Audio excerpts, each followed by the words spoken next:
하나님은 생명을 창조하신 창조주이심을 믿습니다. 하나님은 우리 한 사람 한 사람의 생명도 창조해 주셨습니다. 하나님이 사람을 창조하신 목적을 성경은 우리에게 가르쳐 주는데 그것은 바로 다름 아닌 교제입니다.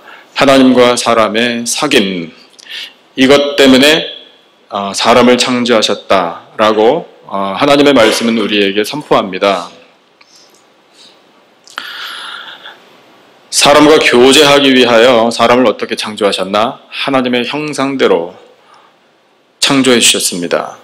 그래서 여러분, 우리는 하나님의 형상대로 지음받은 고귀한 존재입니다. 옆에 분 한번 우리 보실까요? 하나님의 형상이시군요 라고 여러분 칭찬해 주셔야 합니다.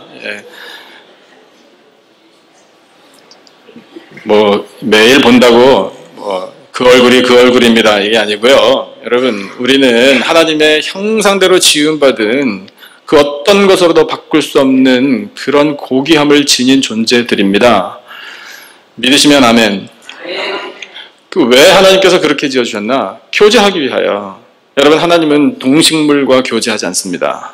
동물, 식물도 생명은 가지고 있지만 그 피조물들과는 하나님 교제하지 않으셔요. 다스리기만 하시죠. 그런데 우리 인생은요, 우리 사람은요, 역시 하나님 다스리시지만 교제하시면서 다스려 주신다고요. 얼마나 특권이 큰 겁니까? 우리가 보통 사람이 아닌 줄로 믿습니다. 그래서 하나님이 교제를 하시는데 이 사람의 편에서 볼 때 하나님과 교제할 수 있는 어떤 방법이 있으면 참 좋잖아요. 그냥 무턱대고 나하고 사귀시다 하나님 이렇게 하는 게 아니지 않습니까? 그런데 하나님이 그 방법도 가르쳐 주셨어요. 그것이 뭐냐? 제사입니다. 인간이 하나님과 교제할 수 있는 방법이 제사예요. 우리는 예배입니다. 여러분, 이 아름답고 이 훌륭한 교회에, 이 예배의 처소에 불러주신 하나님 앞에 감사하시기를 축원합니다. 오늘 이렇게 예배 드림이 얼마나 큰 은혜요 특권인지 모릅니다. 여러분, 이 예배 시간에 이 예배를 통해서 우리 장로님 기도하신 것처럼 하나님을 꼭 만나시기를 축원합니다. 그래서 이 예배를 통해서 우리가 하나님을 만나 하나님과 교제하는 거예요. 여러분, 이 예배 시간을 어떤 것에게 내주겠습니까? 어떻게 우선순위를 바꿀 수 있겠습니까? 이 예배와 이 예배를 사모하고 예배에 모든 것을 거는, 정말 모든 것을 다 바쳐서 헌신적으로 정성껏 예배를 드리는 그 인생, 하나님께서 책임져 주시는 줄로 믿습니다. 그렇게 제사를 하나님께서 세워주셔서 방법도 알려주시고 법까지 세워주시고, 가인과 아벨의 제사로부터 시작된 그 제사가 노아, 아브라함, 이삭, 야곱, 모세 등등 모든 믿음의 사람들, 그들을 제사하게 하셔서 그 제사를 통해 하나님과 교제했음을 우리에게 말씀해주고 계십니다. 그래서 이스라엘 백성들은 선택받은 백성들 아닙니까? 선택받은 이스라엘 백성들이라는 것이 하나의 상징입니다.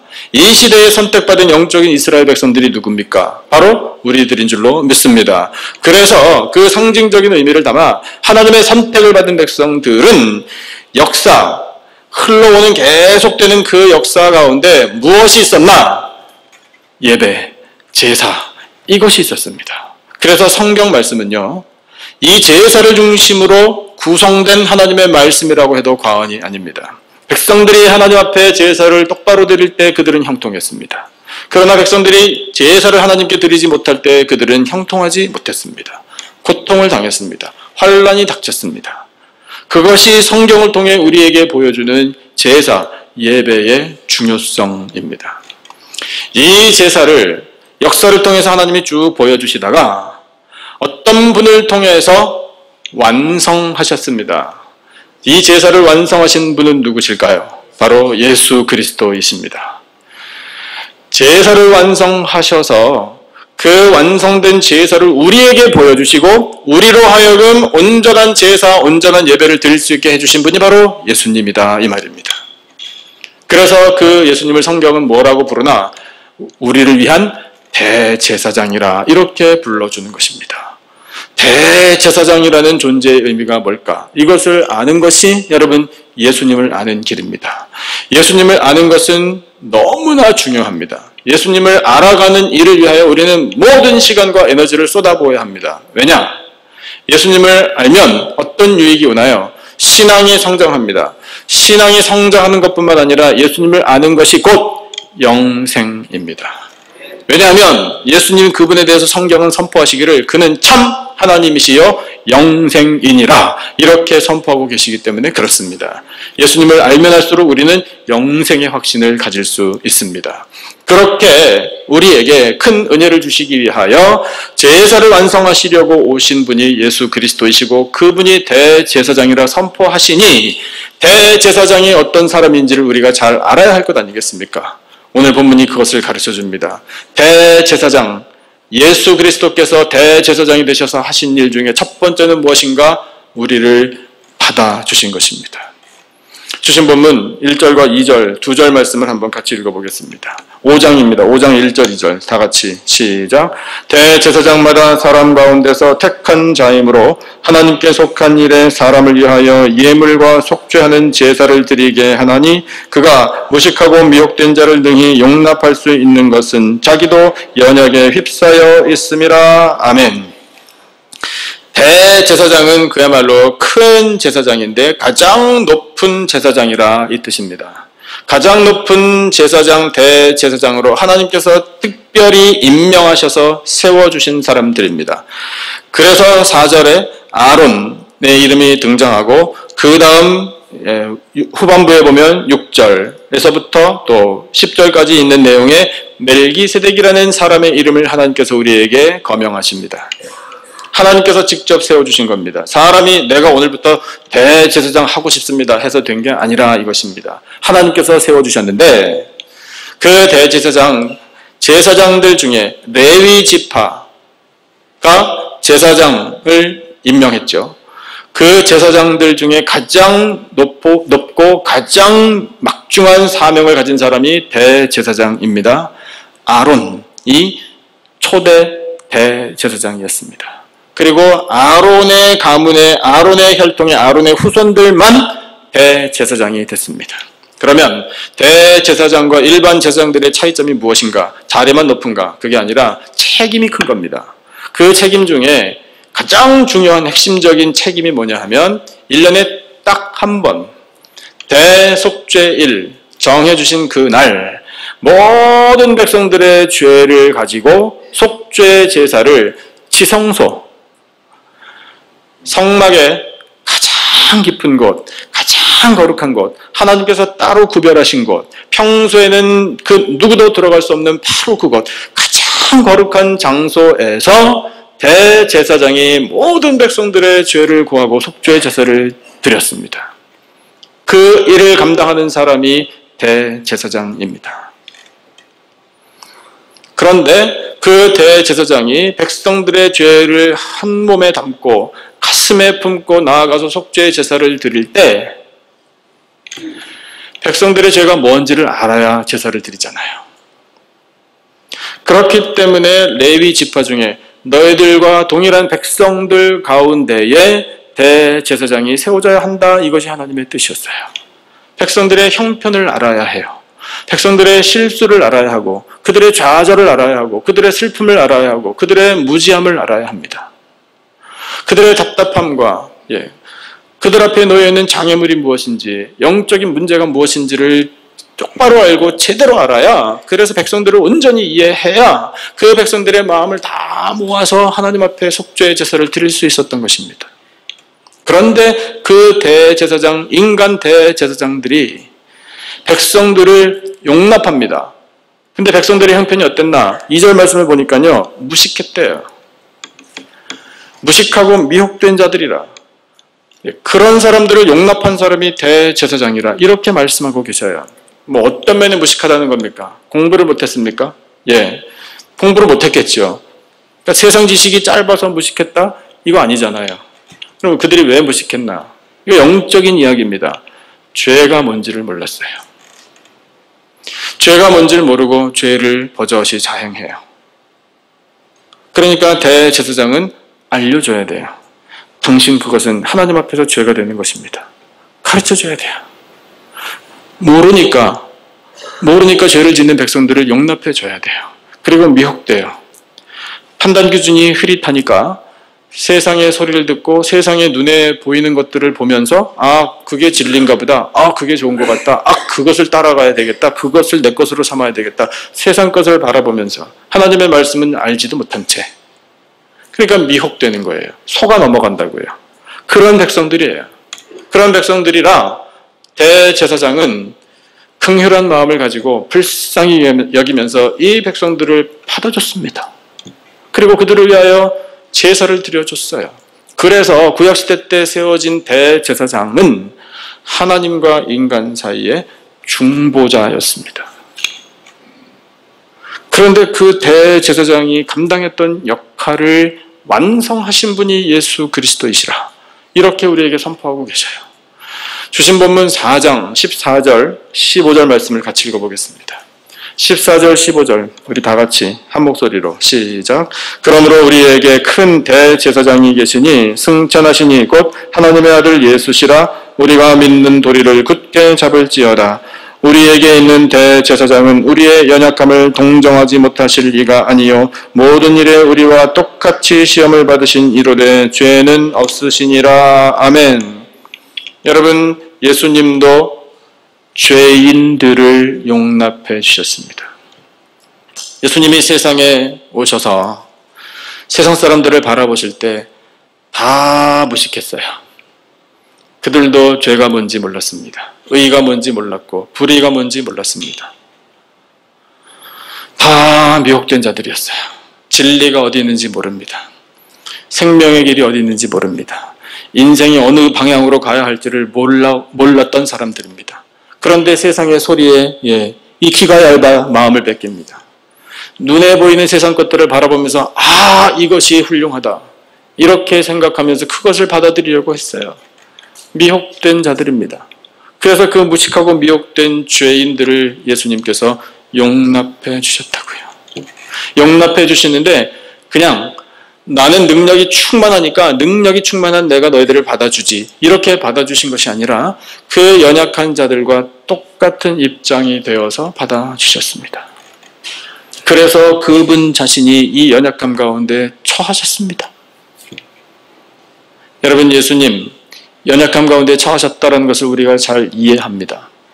예수님 완전한 육신을 입고 세상에 오셔서 예수님도 때로는 피곤하시고 때로는 졸려서 주무시기도 하시고 때로는 목이 마르다고 물을 좀 달라고 요청하시기도 하시고 예수님 마귀에게 시험까지 받으시고 또 가장 중요한 것은 무엇인가? 그 연약함 가운데 처하셔서 십자가 죽음을 앞에 놓고 고통을 당하셨다라는 사실. 이것이 우리에게 있는 큰 대제사장이신 예수 그리스도께서 우리를 받아주신 일입니다. 그 예수님, 우리의 형편을 너무나 잘 아십니다. 우리의 죄악을 아십니다. 우리의 눈물을 아시고요. 우리의 질병을 아셔요. 우리의 답답함을 아십니다. 우리의 무능력, 우리의 무기력, 우리의 상처, 예수님 너무나 잘 아십니다. 우리의 연약함을 동정하실 수 있습니다. 왜? 연약함에 처하셨기 때문에. 그렇게 우리를 이해해 주십니다. 그렇게 우리를 받아주셔요. 그분이 바로 우리를 위한 대제사장 예수 그리스도 그분이십니다. 여러분, 우리를 받아주시는 우리의 대제사장 예수 그리스도 그분을 믿고 승리하시기를 축원합니다. 그분으로부터 하늘의 위로를 얻게 되시기를 또한 축원합니다. 대제사장 되신 예수님께서 우리에게 주신 은혜 두 번째는 뭐냐면 예수님 당신 자신이 희생 제물이 되어 주셨다는 사실입니다. 주신 본문 7절, 5장 7절 말씀을 우리 같이 한번 읽겠습니다. 5장 7절 다 같이 한 목소리로 시작. 그는 육체에 계실 때에 자기를 죽음에서 능히 구원하실 이에게 심한 통곡과 눈물로 간구와 소원을 올렸고 그의 경건하심으로 말미암아 들으심을 얻었느니라. 아멘. 우리 찬양대가 오늘 찬양한 내용과 같습니다. 여러분, 예수님은 구약시대 때로부터 전통적으로 내려왔던 대제사장들과 완전히 다른 모습으로 이 제사를 완성하셨는데, 가장 극명하게 차이가 나는 게 뭐냐 하면, 구약시대의 전통적인 인간 대제사장들은 동물을 희생시켜서 제사를 드렸습니다. 백성들의 많은 죄를 속죄의 제사로 드리기 전에 자신도 죄인이기 때문에 자신을 위한 제사도 드렸습니다. 그러나 역시 동물을 희생시켜서 동물에 안수하여 모든 죄를 전가하고 그 동물을 번제로 드리거나 정해진 예법에 따라서 제사를 드렸습니다. 그러나 예수님은, 우리를 위한 대제사장 예수 그리스도, 그분은 대제사장으로서 중보자가 되어주셔서 제사를 드리셨는데,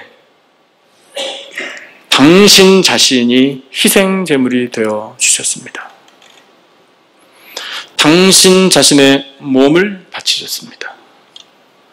당신 자신을 제단 위에 드렸습니다. 동물의 피가 아닌 당신 자신의 보혈로 제사를 드리셨습니다. 인간 대제사장은 제사장의 이 임무를 감당하느라고 헌신하고 시간과 노력은 바쳤지만, 자기 자신을 희생한 대제사장은 단 한 명도 없습니다. 그러나 예수님은 당신 자신을 희생제물로 내어주셨습니다. 그렇게 내어주시는 과정이 너무나 고통스러웠습니다. 말로 표현이 안 되는 일입니다. 우리는 그것을 기억해야 합니다. 여러분, 예수님이 여유 있게 십자가를 지신 게 결코 아닙니다. 여러분, 예수님도 죽겠다라고 그 심정을 토로하셨습니다. 심한 통곡과 눈물로 간구와 소원을 올렸습니다. 소원이 뭐였나요? 하나님 아버지, 이 잔이 내게서 지나가게 해주십시오. 이 십자가 죽음 저 원치 않습니다. 저 고통스럽습니다. 저 죽겠습니다. 저 피하고 싶습니다. 이 십자가 지지 않아도 하나님 아버지 얼마든지 백성들을 구할 수 있지 않습니까? 이런 의미예요. 그것이 겟세마네 기도의 내용이에요. 처음에 기도는 그렇게 시작하셨어요. 그런데 그렇게 기도를 3번 연거푸하시면서 이제 예수님께서 기도의 결론을 내시기를, 그러나 나의 원대로 마시고 아버지의 원대로, 아버지의 뜻대로 하옵소서, 이렇게 기도를 드리셨는데, 그 경건함으로 들으심, 즉 응답을 받았다라고 말씀은 선포합니다. 누구를 위하여? 무엇 때문에? 왜 당신 자신을 희생시키시면서 제사를 완성하셨나? 누구 때문이죠? 나 때문이에요. 나 때문에.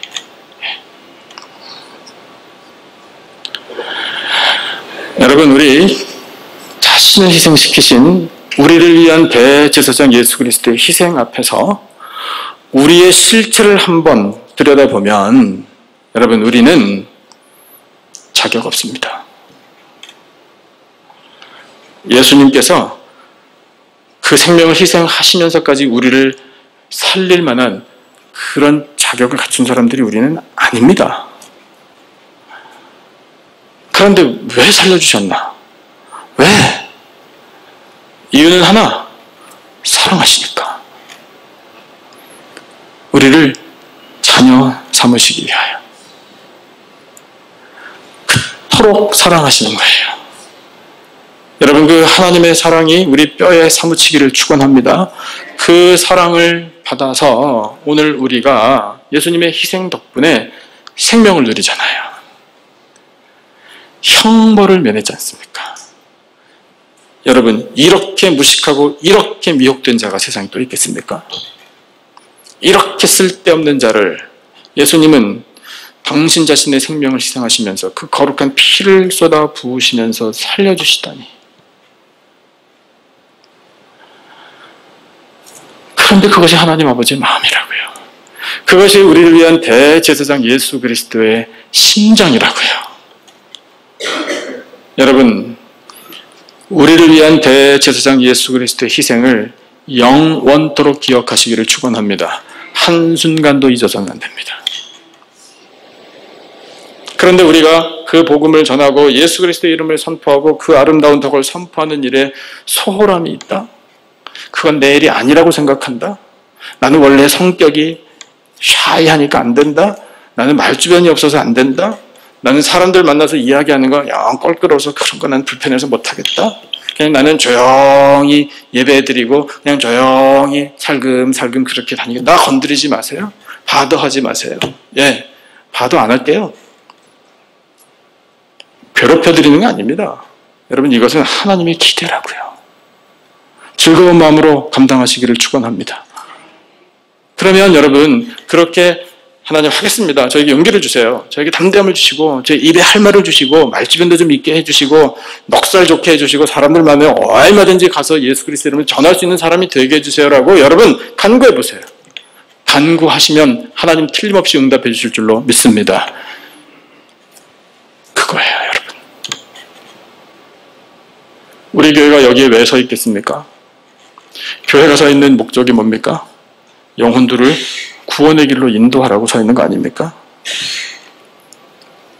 여러분 교회는 클럽 아닙니다.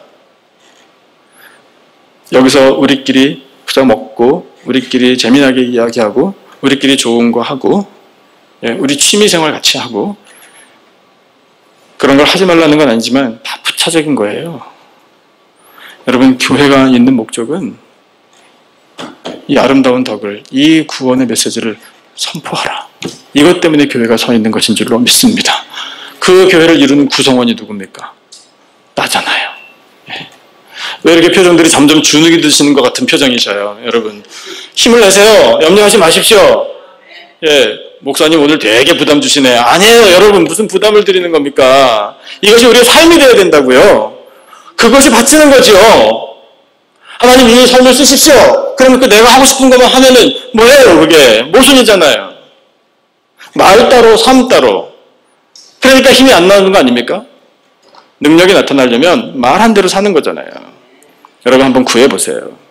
구하시면 하나님께서 우리에게 성령의 권능을 덧입혀 주실 줄로 믿습니다. 우리를 위한 대제사장 예수 그리스도 우리 무식하고 미혹되고 부족하고 연약하고 흠 많은데도 불구하고 받아주셨습니다. 감사하시기를 축원합니다. 우리를 위하여 예수님 당신 자신을 희생하셨습니다. 많은 물과 피를 쏟아부으셔서 생명을 희생해 주셨습니다. 우리 살리려고 우리의 구원을 위하여 하나님 계획하셨고 계획을 성취해 주셨습니다. 이제 선포하기를 기대하신다 말씀하십니다. 여러분 허락하신 이 말씀을 우리 가슴에 새겨서 우리를 위한 대제사장 예수 그리스도 그분의 희생이 헛되지 않도록 세상에 나가 하나님 원하시는 일들을 잘 행함으로 이 땅에 하나님의 영광 나타내고 하나님의 나라 세워가는 우리 모두가 되기를 주님의 이름으로 축원합니다. 기도하겠습니다.